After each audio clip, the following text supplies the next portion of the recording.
My dear children, today is the 28th Sunday in Ordinary Times, Year B. And today, the first reading speaks about wisdom. When I was going through this reading,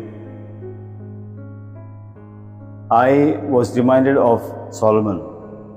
You know, Solomon is considered as the wisest king. And the first reading today speaks about him. But before that, we know once God appeared to Solomon in a dream and asked him, Solomon, whatever you wish to ask, ask it. Whatever you desire, you ask it now. And Solomon did not ask for riches. He just asked one thing, the mind of discernment, to discern what is good and what is bad, and that is wisdom. And God was so pleased with him that God gave him wisdom, but more than that, God gave him all the other worldly things. So, my dear children, we are also celebrating the feast of Our Lady of Fatima. And we know that Our Lady, our mother, she appeared to three little children like you. She appeared to Francisco, she appeared to Jacinta, and she appeared to Lucia. And we know that 1917, and we know that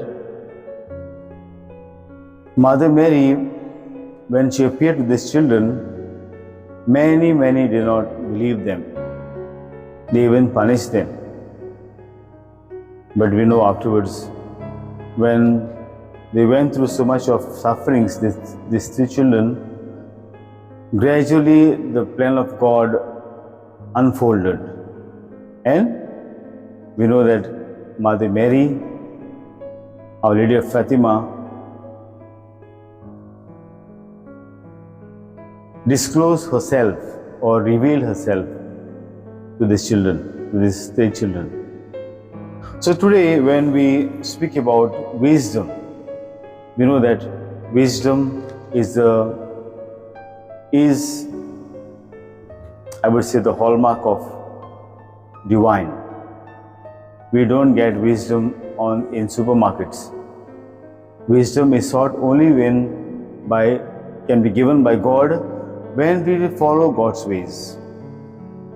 And today we have in the Gospel a rich young man who wants to have eternal life.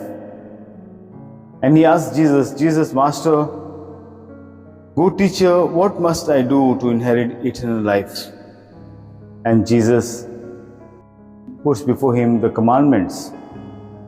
The commandments: do not commit adultery, do not steal, do not bear false witness, do not defraud, honor your father and mother. And he said, Teacher, in my life I have obeyed all this. Then Jesus asks him one thing. Whatever you own, sell it, give it to the poor, and follow me. And this gives a bang, hits a nail on his head, because he was a man of great wealth, and he feels sad and he turns away and doesn't follow Jesus. He goes home. So, my dear friends, we see this man loved riches. When I was reflecting about this passage, we know that just yesterday we got the news that one of the greatest personalities of our times, Ratan Tata, died at the age of 86.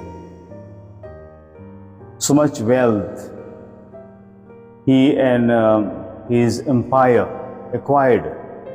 But one good thing of Ratan Tata, we see that he did not use the wealth for himself, but for the betterment of humanity.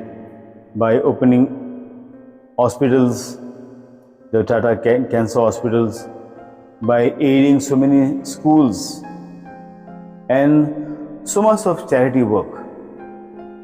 And this is what Jesus calls us today in the Gospel. My dear children, we know that We are faced with choices in this world. Choices like whether to go the world's way or to go God's ways. And world's way is we know that acquiring more and more, and that is focusing only on ourselves.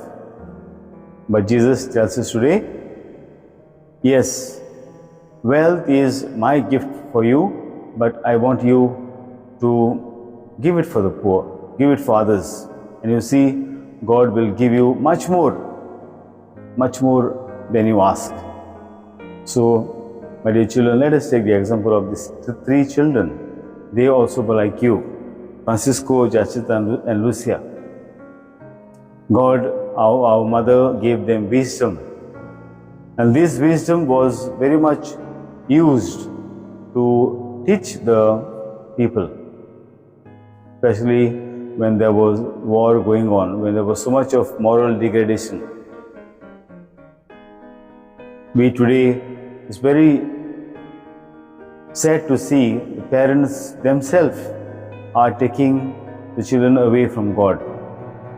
Maybe they are gifting all the latest things, the latest mobile, the latest clothes, all the latest things for the children. But I feel very sad when the parents themselves show a very cold attitude towards catechism or towards spiritual life. So, my dear children, only wisdom, God's only wisdom can satisfy our soul, and that is possible when we walk the path of God. Let us take the example of these three children, the example of Ratan Tata, who gave for the poor and who enriched his life and the life of the poor. With this, let us always seek wisdom, and wisdom can be sought only when we are close to God, when we follow God's ways.